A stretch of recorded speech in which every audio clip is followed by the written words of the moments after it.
And we're joined by David Habib, candidate for mayor. Dave, you run a boxing club, you operate a nightclub, the Liquid Zoo, a stripper bar. It doesn't sound like your typical resume for mayor, but you're not a typical guy. No, I'm not. I'm a person out here has spent 43 years in this community, and I've been, I have a strong belief that I'm here for the people. I've been involved with the boxing club since 1979. I became the head coach, about 30 years ago, and I use that as a vehicle to help kids in this community. Of course, anybody under the age of 50, I call a kid, but I will say that we've put an emphasis on reaching out, dealing with issues that some kids are having, whether it's issues with drugs, alcohol, abuse, physical abuse, mental abuse. We like to be there and give them support mechanism to help them get through it and try to feed them in the right direction. A lot of people would say, oh, this is a two-horse race. We've got the incumbent Colin Bazran, and there's Tom Dias running against him again, and you're sort of an also-ran. Do you think you have a real shot here? I can assure you I have a shot. There's no question in my mind. First of all, I believe I've already won this race, and the reason I say that is because just in the last 2 weeks, the amount I've been able to do for people in this community that are having issues that nobody else has been able to do. The Nickel Road issue, I sat there, came in at the 9th hour, got contacted by the homeowner, and hopefully those individuals will be moving on tomorrow.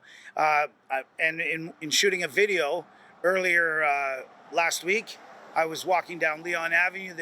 For my campaign, they wanted me to go down Leon. We did. We walked by a bunch of homeless individuals that were out on the street. The very last one, just as we were walking by, there was about a dozen of them. I was walking by, a native man looked up at me, and he opened his eyes. It was about 9 o'clock in the morning, and I said, how you doing? He said, good. How are you? I said, good.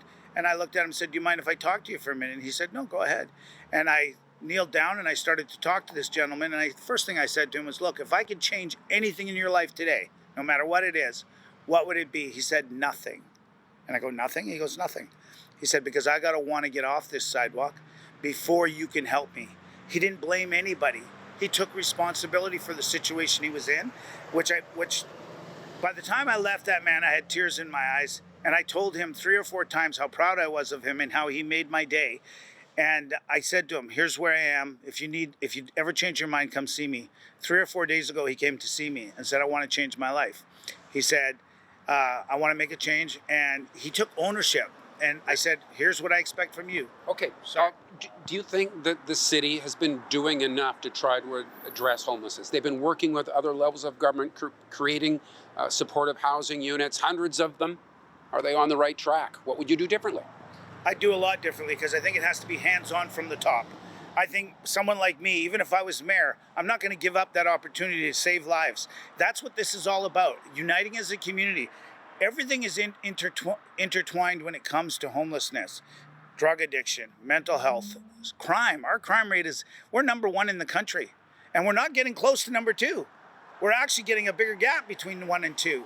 This is getting scary. The reason is we need to get these people off the street, get them into permanent housing, and work on it. I heard Colin talk about what he proposed in 2018. There was 286 people looking for housing, and now he's got housing for them. Well, guess what? The gap over that 4-year period went from 286 to almost 700 or 800 or more. And I'm talking also about people that are living in their cars, couch surfing, living in campers because they got nowhere else to go. And they're embarrassed to say or do anything else because there's nowhere else for them to go. And they go to work every day, but they have to live in their camper or in their car on the side of the road. It's devastating what's happening right now.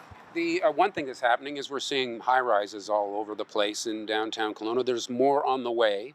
Do you like the way the skyline is changing and all of this build-up approach? Well, for me, it's based on the OCP, the Official Community Plan. The problem I have is we have an official community plan, and our council is not following that official community plan, yet every other resident is required to follow that official community plan.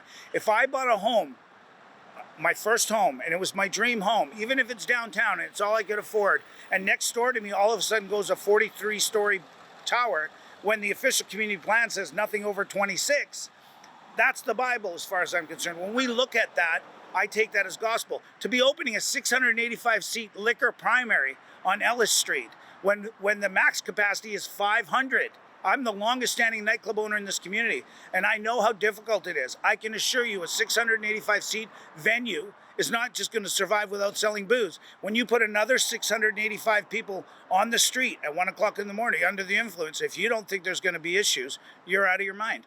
And the other thing I'll add to that is when you do anything, a concert, a venue, you open the door, you got 685 people waiting in line to get in, if not more.